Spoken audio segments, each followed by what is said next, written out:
The cold bite of winter air seeped through the tiny gaps in the old sedan, making Sarah shiver despite the car's heater blasting on high.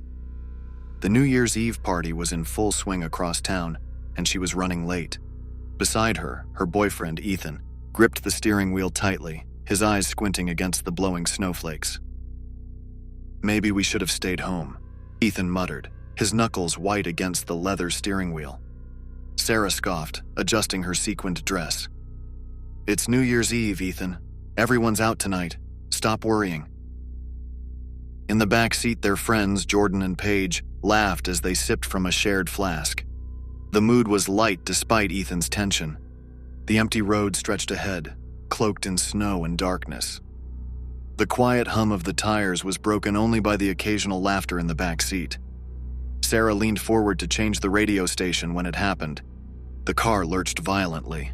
A sickening thud echoed through the air, followed by the screeching of brakes as Ethan slammed the pedal to the floor. "What was that?" Sarah screamed, her hand clutching the dashboard.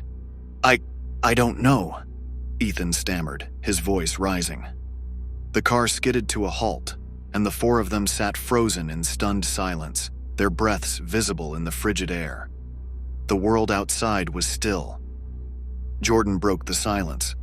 "We hit something. Or someone." Ethan turned to Sarah, panic etched into his face. "Stay here, I'll check." "No!" Sarah hissed, gripping his arm. "What if it's bad?" But Ethan had already opened the door. The icy wind rushed in, carrying with it the reality of what had just occurred. He stepped out into the snow, his boots crunching as he approached the dark lump in the road. A human shape lay sprawled on the asphalt, a red stain spreading like ink across the snow. Ethan's heart sank. It was a man. He looked young, maybe in his 20s, wearing a black hoodie and jeans. His head was twisted at an unnatural angle. "Ethan!" Sarah's voice cut through the cold air. "What is it?" He turned back, his face pale. It's a person. He's dead." The others piled out of the car, their faces morphing into masks of horror as they saw the body. Paige covered her mouth, gagging, while Jordan stood frozen, muttering a string of curses under his breath. "What do we do?" Sarah's voice cracked as she looked at Ethan. He ran a hand through his hair, his breath coming in panicked gasps. "We have to call the police." "And tell them what?" Jordan snapped, his voice shaking. "That we hit some guy in the middle of nowhere? They'll think we were drinking." "But we weren't," Sarah argued. Jordan glared at her. "Doesn't matter. It's New Year's Eve. They won't believe us. They'll think we were wasted or high. We'll all go to jail." Ethan hesitated, glancing between the body and his friends. "We can't just leave him here." Paige stepped forward, her voice barely above a whisper. What if no one finds him?" The group fell silent, the weight of her suggestion sinking in. "We could move him," she added hesitantly. "There's that ditch over there. The snow will cover him up." Sarah recoiled. "Are you insane? That's a human being." "Do you have a better idea?" Paige shot back, her eyes glassy with tears. Jordan grabbed Ethan's arm. "Look, man, it's your car. If the cops get involved, it's your life on the line. Think about it." Ethan looked at Sarah, who shook her head vehemently, but his resolve was crumbling. The snow was falling faster now, blanketing the road and the body. The wind howled, urging them to act. "Fine," Ethan said finally, his voice barely audible. "We'll move him." The group worked quickly, their hands trembling as they lifted the body. It was heavier than they'd expected, dead weight resisting their every move. They carried him to the ditch, their breaths ragged and their hearts pounding. The snow was already accumulating, creating a natural cover. They lowered him into the shallow trench and stepped back, staring at the lifeless figure. Ethan grabbed a branch and began sweeping the snow over the body. "We never talk about this. Ever." The others nodded silently, their faces pale.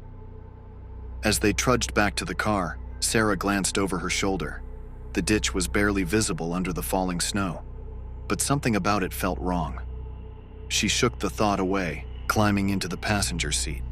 The car roared to life and they sped off into the night, leaving the past behind them, or so they thought. The party was already in full swing by the time they arrived. Music blared from the speakers and the smell of booze and cheap cologne filled the air. People cheered as they entered, oblivious to the shaken expressions on their faces. Sarah clung to Ethan's arm, her eyes darting around the room. "I can't do this. I can't pretend everything's fine." "You have to," Ethan said firmly. "If we act weird, people will notice." Jordan and Paige had already disappeared into the crowd, their nervous laughter mingling with the noise. Sarah envied their ability to compartmentalize. An hour passed, then another. Sarah downed glass after glass of champagne, trying to drown the gnawing guilt in her stomach. But every time she closed her eyes, she saw the man's face, the way his body had crumpled, the lifeless stare in his eyes. The clock read 11:45, 15 minutes until midnight. The crowd was growing louder, their voices merging into a chaotic roar. Sarah excused herself, heading toward the bathroom. As she turned the corner, she froze. Standing at the edge of the room was a man in a black hoodie and jeans. His face was obscured by the hood, but his presence was unmistakable. Her heart pounded as she backed away, her mind racing. It couldn't be him. It was impossible. She ran back to Ethan, grabbing his arm. "He's here," she whispered, her voice trembling. Ethan frowned. "What are you talking about?" "The guy we hit. He's here." "You're drunk," Ethan said, brushing her off. "I'm serious, I saw him." Ethan sighed, looking around the room. "It's probably someone who looks like him. Calm down." But Sarah couldn't shake the feeling. Her eyes darted around the party, scanning the sea of faces. The man was gone. The clock struck 11:58, and the crowd began counting down to midnight. Ethan, Sarah, Jordan, and Paige gathered near the bar, their forced smiles masking their unease. 10, 9, 8. The chant grew louder, echoing through the room. Sarah's stomach churned as she glanced over her shoulder. There he was again, the man in the hoodie, standing at the edge of the crowd, staring at her. "Ethan," she whispered urgently, but he didn't hear her over the noise. 7, 6, 5.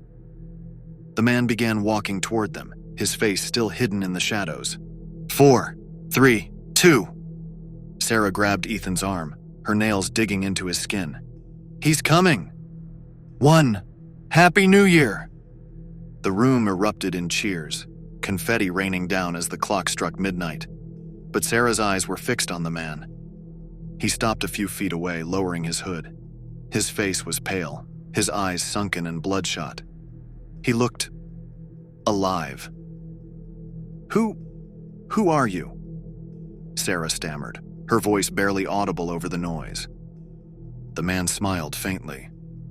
"You left me for dead." Ethan turned, his face going pale as he recognized the man. "It can't be." "I should thank you," the man said, his voice calm. "If you'd called for help, I'd probably be in jail right now. But you made me realize something. People like you don't deserve to live without consequences." Before anyone could react, the man reached into his pocket and pulled out a knife. Chaos erupted. Guests screamed as they scrambled to escape. The man lunged at Ethan, slashing wildly. Ethan stumbled backward, knocking over a table as he tried to dodge the blade. Sarah grabbed a champagne bottle, swinging it at the man with all her strength. The glass shattered against his head, but he barely flinched. "Run!" Ethan shouted, shoving Sarah toward the door. She hesitated for a moment, her heart pounding before sprinting into the cold night.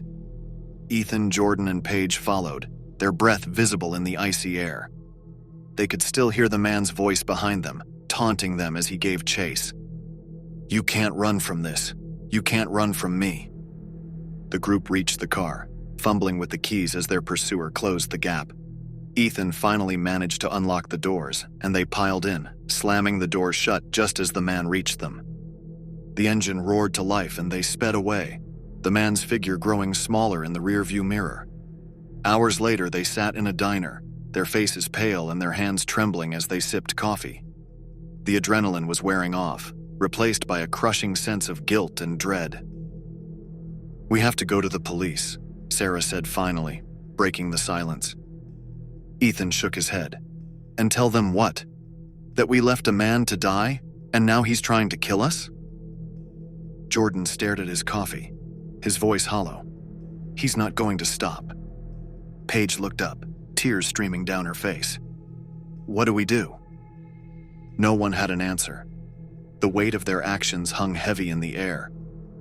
The diner buzzed softly with the sounds of clinking plates and murmured conversations, but to Sarah and the others, it was as though the world outside had ceased to exist. Their universe had contracted to the cramped vinyl booth and the haunting specter of their pursuer. "We can't run forever," Sarah whispered, her voice barely audible over the hum of a coffee machine. Ethan slammed his fist on the table, making their cups jump. "What do you want me to say? That we're screwed? That this is all my fault?" "No one's saying that," Paige interjected, though her trembling hands betrayed her fear. Jordan finally spoke, his tone sharp. "We need to figure out who he is. That guy didn't just get up from the ditch like a zombie. Someone must have found him. Maybe he followed us from the party." Sarah furrowed her brow. "But how? We didn't even know who he was." Paige hesitated before speaking, her voice soft. "What if we did?" The group turned to her, their faces contorted in confusion. Paige swallowed hard, avoiding their eyes. "What if one of us knew him? I mean, what if this wasn't an accident?" Ethan stared at her, incredulous. "You think someone planned this? Are you hearing yourself?" "Listen to me," Paige's voice cracked as she leaned forward. "I'm saying it's too much of a coincidence. We hit a random guy on a deserted road and now he's alive and hunting us? What are the chances?" Jordan leaned back in his seat, rubbing his temples. "We're spiraling. None of this makes sense." Sarah closed her eyes, trying to block out the rising panic. But in the dark corners of her mind, the man's face loomed, his bloodshot eyes filled with rage.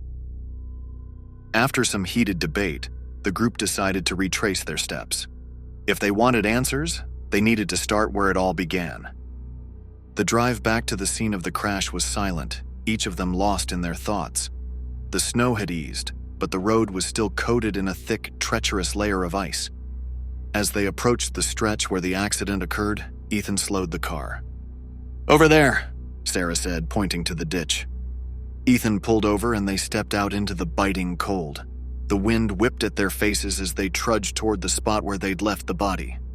Sarah's stomach churned as they neared the ditch, the memory of the night flashing vividly in her mind. But the ditch was empty. "I told you," Ethan muttered, his voice shaky. "Someone must have found him and—" "Wait." Paige crouched down, brushing away the snow.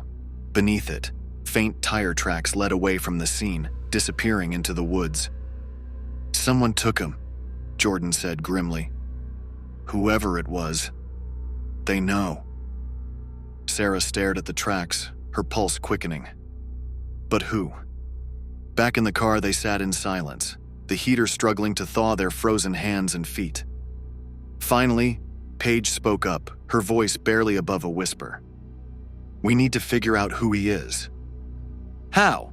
Ethan asked, exasperated. "We don't even know his name." Paige pulled out her phone, her fingers trembling as she navigated to the local news website. "If someone found him, there's probably something about it online." She typed frantically, scrolling through articles. Then she froze. "Oh my God." "What?" Sarah leaned over, her heart pounding. Paige turned the screen toward them. A headline blared across the top. "Local man missing after New Year's Eve." Beneath it was a photo of a young man in a black hoodie, his smile warm and friendly. "It's him," Paige whispered. "His name's Dylan Keene. Says he was last seen walking home from a party on the same road we were driving on." Jordan read over her shoulder, his brow furrowing. "It says he worked at that gas station near campus. You don't think he recognized one of us from there, do you?" Ethan shook his head, but Sarah wasn't so sure. Something about the photo tugged at her memory, a nagging feeling she couldn't place. The group decided to head to the gas station where Dylan had worked, hoping to find answers. It was a long shot, but they were desperate. The station was nearly empty when they arrived, the flickering fluorescent lights casting eerie shadows on the snow. A bored-looking cashier glanced up as they entered. "Help you with something?" he asked, eyeing them suspiciously. Sarah stepped forward, forcing a smile. "We're, looking for someone. Dylan Keene. He worked here, right?" The cashier's expression darkened. "Yeah, poor kid. Heard he went missing. Why are you asking?" Ethan spoke up, his voice steady despite the tension. "We were friends of his, just trying to figure out what happened." The cashier shrugged, but his eyes lingered on them a moment too long. "Dylan was a good kid, kept to himself mostly, except for that New Year's Eve party." "What party?" Sarah asked, her voice urgent. The cashier smirked.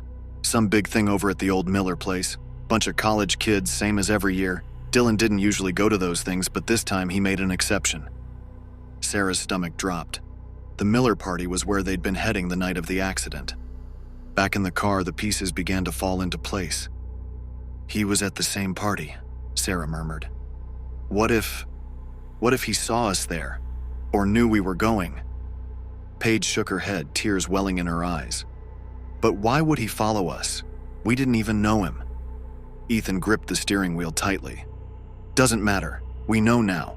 And he's not going to stop until he gets what he wants." "Which is what?" Jordan snapped. "Revenge. Justice." Sarah's voice was barely a whisper. "Maybe both." The group decided to go to the Miller house, hoping to find someone who could shed light on Dylan's behavior that night. The old mansion loomed in the distance as they pulled up, its windows dark and foreboding. The party was long over, the house eerily silent. They crept inside, their footsteps echoing on the wooden floorboards. "Hello?" Ethan called out, his voice trembling. No answer. They moved cautiously through the house, the shadows seeming to close in around them. Then, from the corner of her eye, Sarah saw movement. "Upstairs," she whispered, pointing toward the staircase. They ascended slowly, their breaths shallow. At the top of the stairs, a door stood ajar, faint light spilling out. Ethan pushed it open, revealing a small room cluttered with photos, maps, and notes. On the wall was a photo of the group. "Oh my God," Paige breathed. "He's been watching us." The sound of a creaking floorboard made them spin around. Dylan stood in the doorway, his knife gleaming in the faint light. "You left me to die," he said, his voice low and icy. "Now it's your turn." Chaos erupted as Dylan lunged at them. Ethan tackled him, the knife skidding across the floor. Jordan grabbed a chair, swinging it wildly, while Sarah and Paige screamed for help. The struggle was brutal, the room descending into chaos. Dylan fought like a man possessed, his rage giving him strength. Sarah spotted the knife and scrambled for it, her heart pounding. She grabbed it just as Dylan broke free, his eyes blazing with fury. "Stop!" she shouted, holding the blade in front of her. Dylan froze, his chest heaving. "We're sorry," she said, her voice shaking. "We didn't mean for this to happen." "Sorry doesn't bring me back," Dylan spat. "Sorry doesn't erase what you did." Ethan stepped forward, his hands raised. "You're right. We messed up. But killing us won't fix anything." Dylan hesitated, his expression torn. For a moment the room was silent, except for the sound of their ragged breaths. Then, with a shuddering sigh, Dylan lowered his hands. The fight drained out of him, leaving only exhaustion. "Get out," he said finally, "before I change my mind." The group stumbled out of the house, shaken but alive. The snow had stopped, the night eerily quiet. They didn't speak as they got into the car and drove away, the weight of their actions pressing down on them. They didn't call the police. They didn't tell anyone what had happened.